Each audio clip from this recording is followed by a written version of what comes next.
Hello and welcome back to another RiftGuides WildRift video. For today we are going to take a look at the #1 player on the North American server playing Riven in the jungle role. And for this we are going to take a look at his runes first. Okay, for his runes he has Conqueror, which is standard, Triumph very standard, Giant Slayer, Bloodline and Overgrowth. Quickly explaining this to you, Riven has one of the fastest Conqueror stacking in the entire game. Every spell and auto attack stacks Conqueror super fast, and then she gains access to the super high bonus AD. Triumph is also very valuable for this champion because all the other runes don't really offer you too much. Gathering Storm doesn't do too much for AD champions, and Brutal in the jungle just never feels really that potent. For the next rune, it's most of the time just Giant Slayer. Even if you only see one tank on the enemy team, you rarely struggle killing low HP targets, but mostly against high HP targets, and therefore Giant Slayer is just so much better, as well as granting you damage early on from 100% to 0%. So there's no condition outside of the enemy just getting more HP, which, well, in most cases will happen anyway. For example, every support champion will gain HP through the support item over time. And then all other champions will most likely either pick up Overgrowth themselves, or other items which grant them HP, and therefore Giant Slayer is even more powerful. Next is we have Bloodline, just granting you some extra sustain to make sure you're strong enough to stay on the map, and then your life is going to be just easier. Next it is we have Overgrowth. Overgrowth just generally is one of the best jungle runes possible.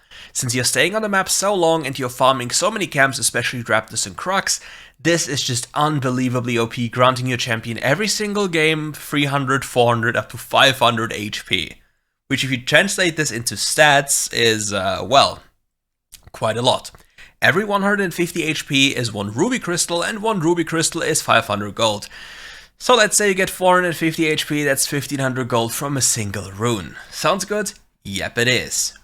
Okay. Now let's take a quick look at matchups. In the Baron lane we have Jace into Darius. Jace should win this absolutely easy unless he grieves. Camilla in the jungle role can't really farm fast, so she has to make things happen early game. She really needs to get things done, and if she doesn't, she just is constantly outpaced for farming and then just can't get back into the game.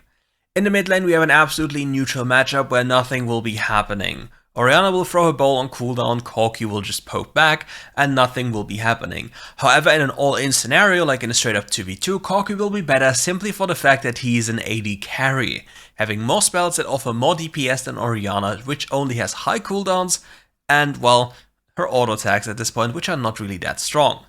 Also on top, we have two different summoners. We have a Ghost into an Exhaust, which is very key in a 2v2. For the bottom half of the map, we have the most volatile matchup that can go either way depending on the skill of the players.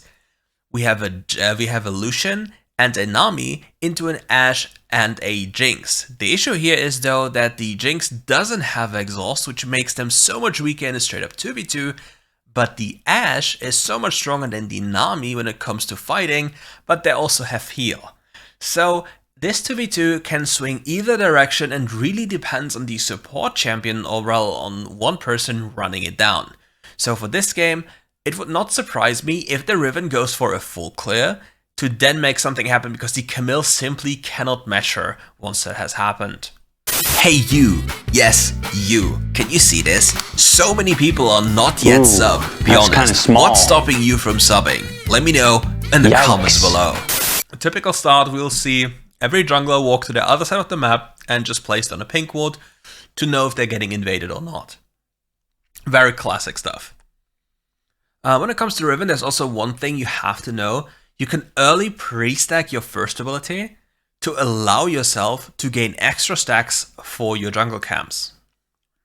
In the early game, it's not really that much damage, but it's always nice to have. Here you see he has 3 extra stacks, deals some extra damage to the camp, and immediately refreshes his stacks as well. Doesn't need to use a smite charge, just unfortunately these 15 HP, and here you just see he clears the jungle camp with ease, he keeps his 3rd Q to jump over the wall, now he sees smite, and it's just typical jungle clearing. The enemy Orianna got chunked out and has resent to the base using the home guard, and so far nothing is happening. which is very important as of this moment to understand what the Camille is doing. Like, do we have any information? Just take a good look at the map and see what's potentially happening. The Darius, however, is for some reason winning trades into the Jace, as you see on the minimap, with just the HP differential. So nothing has happened so far. We assume the full clear. So far it seems to be true for the full clear, but his bot lane is getting absolutely ravaged in terms of HP, but the Ashe trades back and gets a kill for free. However, the Jinx has the recall. In case you guys didn't know, Camille clears so slow that she's like 20 seconds, I think maybe even 30 seconds slower than the Riven. I think it's more like 20, but still, that is absurdly much. And for some reason the Jace is losing, I don't know how, but we assume the full clear. He can't reach there in time, there's no wave in place, so he goes for the level 5 of the crab, and then goes for a play on the Darius. When the Jace is paying attention, the Jace now has to crash the wave into the tower, and then the Darius is just a free kill. He pops the ult early because his Jace is not realizing what he has to do. He goes in, flashes in, goes for the combo, and all of these resources needed to be invested because his Jace simply didn't play the game. So let's just go back in time to make you understand what has happened here. So, the Riven pinked here, signalizing the Jace that what is about to happen, like we are going to dive. He's level 5, we know that he'll be level 5, we are going for this. So the Jace now has to make sure that this next wave, this wave here, which is mirrored on this side here, gets pushed and hits the tower as he arrives. With that happening, then the enemy top laner has no way of getting this wave, because the Riven will just straight up kill you. Nothing can happen to you. So you see, the Jace is not doing his best to clear the wave, and he's spacing weirdly in weird directions, wasting time. He goes here for a snap, which was very nice, but I believe he could have just pushed his wave faster, so as a consequence, the Riven doesn't need to invest flash. Maybe doesn't even have to invest ult, who knows. But now we got the most vital camp on the entire map, the Croc camp, next to the Chicken camp, for our overgrowth. Like, after this play, we already gained so much HP. And now we are going for more lethality. In case you didn't know, there's also an interesting approach for Riven, where you can just run sudden impact if you plan of going lethality. Because sudden impact on your champion, as you see, as you have so many dashes, grants you 13 additional pen for magical damage and physical damage. And if you add the Yumi's Ghostblade to the mix, you quickly realize how much damage that is. Now with the enemy bot lane overextending, they're just caught off guard, caught by the Ashe arrow, hunted down and absolutely obliterated. Again, what could the enemy bot lane have done about this? Everything. Because they saw and knew that there was a kill on their Baron laner, which means that the enemy jungle will now reset and go to his own bot side. Equals, you don't play the game, especially if the enemy champions have high engage in the form of Ashe from high range. And as you see, it's just very typical for a good jungler to keep the economy high. Goes for a full clear, sees the angle on the coming enemy lane again. The enemy is trying to all in and he's waiting in the brush ready for the play, goes in. For your information, he's playing duo queue with the Ashe, so he has a reliable player in one lane he can play around. Here another easy play, the Nami gets baited, the Ashe starts tanking because she's the ranged champion. Let me quickly explain this to you, so you understand the idea of the generally diving. Right now, if he dashes forward for fun to auto-attack this person, he just dies. But there's no threat. There's no threat at all. Like, he has all the time in the world. The Nami isn't walking this direction, and he will still go after her if this happens. Maybe he'll not go, but he will probably still go because there's really no threat of it. Like, there's nothing that can happen to him, right? So here, he's just patient. The Ashe will walk up, and the moment the Ashe has walked up, she will auto-attack once or twice, making sure to get turret aggro, and then she stays in this circle here, inside. Let me use a different color. I think that's better. Yeah, let me just use this color because of his overlay. So the Ashe will just stay here, allowing the Riven to attack the Nami and gain the kill. then the Ashe is tanking and just leaves the tower when it gets too dangerous. But if the Riven starts tanking, well, she can die and there might be a little bit of an oopsie happening. Avoids this, didn't auto-attack, the Ashe auto-attack tanked, and it's just a free kill.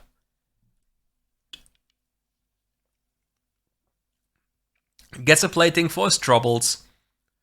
Could potentially think about staying for the wave, but the jungle debuff is still too insane, so just taking the Scuttler is more gold. Because you also have the jungle tribute gold. Here he's looking at his gold value that he needs for the full item, so he goes back to the wave, so just in case you didn't know what he was trying to do. And he just desperately craves the gold because he really needs it for the full item. The Ashe was a little bit overzealous with the ultimate, and now we have a big power spike. With this big power spike, he can now basically get everything he wants. His ultimate is coming up soon, like in 25 seconds, health spawns in 15, so preferably he delays the fight up until he has ultimate again, so in the meantime, to be efficient on the map, he just clears jungle camps until his ultimate comes back up. Like, as you see, there is no fight happening right now, there is still time available, the enemy is not in a position to take anything and he just wants to be slow, and then the moment he has ult, he will turn on them when their teammates are around, He goes, as we said, gets ultimate, turns, gets blasted, but his teammates are here and he's just safe. Darius jumps in for fun and will probably... Ooh, is the Darius actually gonna kill them? He gets the reset but gets absolutely blasted. And now the real question is, he walks mid lane, places the Herald, gets the gold, and he will probably abuse the tempo of the Herald to walk to the enemy bot lane and either kill the enemy bot lane or potentially get and start the dragon. The Nami completely oblivious to the fight, the Lucian completely oblivious to everything on the map. And this is what I mean when I mean that everybody hates bot laners. Like, you see all of this happening. This fight is happening. You see? This fight happened. We see them all the way walking from here, now through here, now through here. We saw them all the way walking down there. And for some reason, they back off, but then they stop. Like, she didn't back off, and he just randomly recalled for fun in that brush. So these two deaths were completely avoidable. Same for the Darius, like all these deaths were completely pointless. And he just punished them for being oblivious. And again, here right now, this fight is potentially a little bit more risky. Because the enemy might... If the Darius reset here, I think he just wipes the entire team. That was the risky part, because we don't have ultimate, we don't have flash, we don't have any of these abilities. But luckily it turned out in our favor. But again... when it comes to dragons, you don't need to feel forced to get them. You can use them as a point of, like as a contested point to bait the enemy into fighting, but generally don't feel pressed to get them. And again, nothing is happening. Going instantly back into his jungle to farm and making sure the economy is high.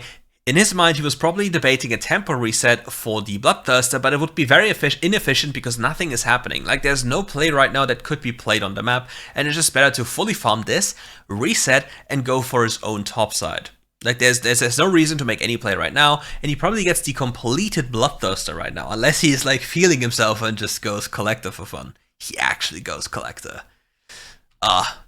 Like, this is the moment where it's like kind of for fun, because you need to understand Collector is 40 AD, right?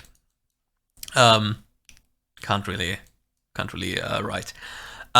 BT at this point is 55, and keep in mind it's 11 plus 25, and he is like level 10, so it's 75 AD right now.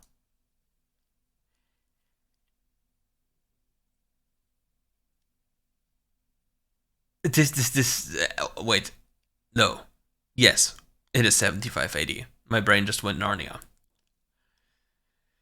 So this item is 75 AD, which is 35 more. So even if you're thinking like, oh, but the 5% execute, well, having 35 more AD on all your spells is kind of much, right?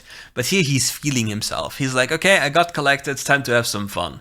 Now, back on the map, back clearing his jungle camps, also having the Proto Belt, making sure he will reach anything he wants to reach, but there might be a world in which this unfortunate collector purchase might come back to bite him because he doesn't have as much sustain as well as lacking damage. Yes, he has another 10 armor pen, but he is not even running sudden impact, which as a consequence doesn't really put him close to like super low armor values on the enemy champions. Unfortunate little yump, as we know.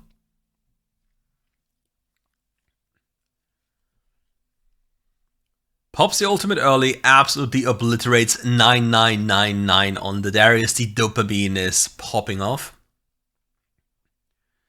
And he just goes back on the map. And this just showcases that, like, technically speaking, items are really cool and it's really nice to be efficient with items. But if you know where to be and you have a gold lead so massive that you basically have +1 item on the enemy, the item doesn't really matter. And the funny part, like, I believe they're like too dead if he has Bloodthirster over Collector. And now the other negative part about this, he doesn't have as much sustain. So he stays rather low. And yeah, but now he should probably take a look into the enemy's bot side jungle to make sure he pillages everything if there's anything available. And if there's anything available, we just take it all. Because the enemy isn't allowed to have anything. Like, they really are not allowed to have any single resource on the map. And for some reason, he... the classic. He presses surrender because his teammate took the blue. It's absolutely relatable. And now he's angry, like he's emotional, like he wants to dive. Like, even if he dies, it's completely fine for him. Because, yeah. His teammate really, his teammate actually tries to lose by taking the blue buff away from him, because, well, the enemy, like his ally can just take the blue buff from him, just killing it, because it just, you know, spawns another version, like the enhanced version spawns you a buff you can take. With the enemy jungle dead again, he just goes back into the enemy jungle, takes the resources, and is just happy with it. The real question is, right now there's nothing happening. There's one argument you could make. There's still a lot of time until this happens. He probably has time to push this, so this wave maybe walks into here rather than recalling now to make himself even more powerful, because nothing right now can happen. There's no objective on the map, nothing. His teammates are like, his Jace is doing whatever, doesn't really matter. This is being cleared, this is being cleared. And I believe this wave here is not slow pushing here, so it will not be set up for this. So just taking the resources here right now, or making sure it creates like a slow push over time, which is not really that important here, but just getting the gold for free is more beneficial. Because right now nothing will be happening when he recalls, so the best thing he can do until this spawns is probably do a like reset and then clear down here, hope these camps respawn, take everything, then take position. So let's take a good look what he does.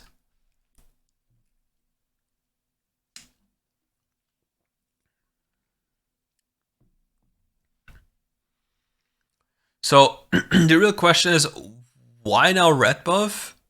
Will we go now after red buff, like from red buff to our top side, or will we try to establish vision control?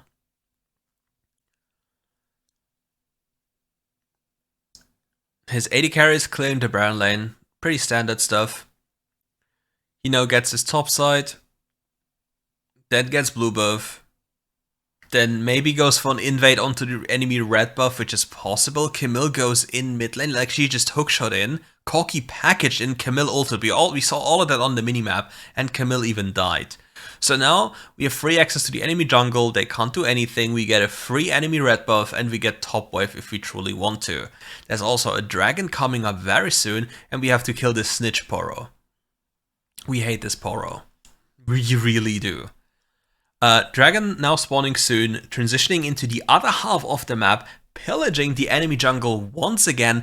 Darius walking up to us completely alone, completely out of his mind, and we just completely pop him. We still have our R2, so we flash on her. He thought about it, right? Is he gonna do it? Nah, he's not. He is not feeling it at this moment.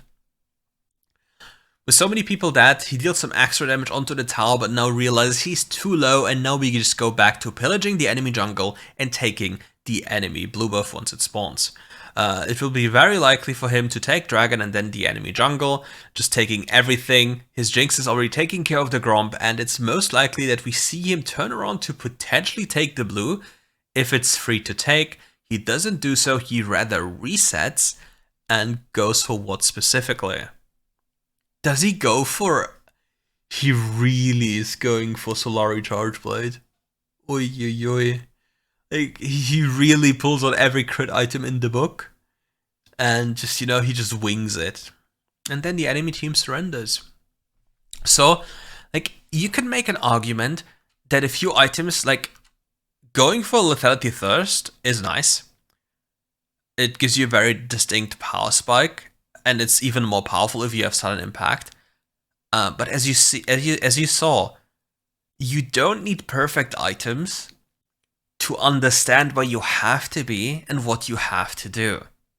By just understanding basic macro, basic ideas of jungle, making sure your economy is nice. As you've seen, he clears jungle camps, goes for a play, goes back to clearing jungle. He doesn't waste time.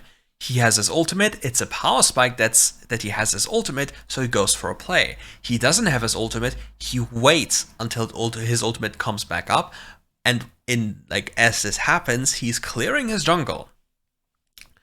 Not wasting any time to then go for a play. So, let's take a look here. Youmuu's super hard snowball item. Collector. Snowball item, but doesn't really do too much because BT is just straight up better.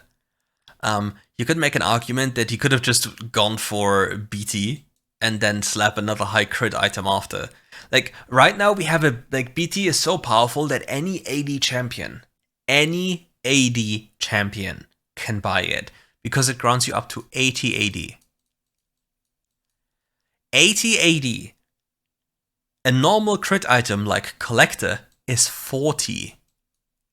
So you see how unbelievably unbalanced this item is. And not only this, it also grants you 12% physical vamp, which if you have Bloodline, adds another 8% to the mix, and then you have 20 with Gluttonous Griefs, even more, totaling in 27% physical vamp. And then it's just unbelievably OP, right? There's just nothing they can really do. So for the build, generally speaking, right? We know he has Conqueror, very powerful. He has Triumph, very good. Giant Slayer, very powerful, as you've seen. Very good into this, very good into this, very good into this because of the HP stacking. The Lucian doesn't have HP here, given the runes. She has HP here from stacking, HP here as well. So she has Giant Slayer on 1, 2, 3 targets. 250 is 5%, plus this is another 3%, so it's 8% on the Darius. Here it's at least 5%, depending on what runes she has, even more. And here, if I'm not mistaken, I think it is close to 8% as well. Roughly, right? So Coup de Grace grants you damage once the enemy is low, but as you see, this rune already grants you damage when the enemy is at 100%, making it so much easier for you to kill them because, again, especially if you're a crit champion, you never really struggle when they're low HP, you rather struggle getting them low, and only on bruiser or tanky champions. An AD carry will never have issues killing an AD carry, outside of, well, if somebody presses the exhaust button. And that's it for today's video. Make sure to follow him, I'll link all of his socials below, and if you enjoyed the video, leave a like, comment to boost the algorithm, and come back for more RiftGuides content. See you soon.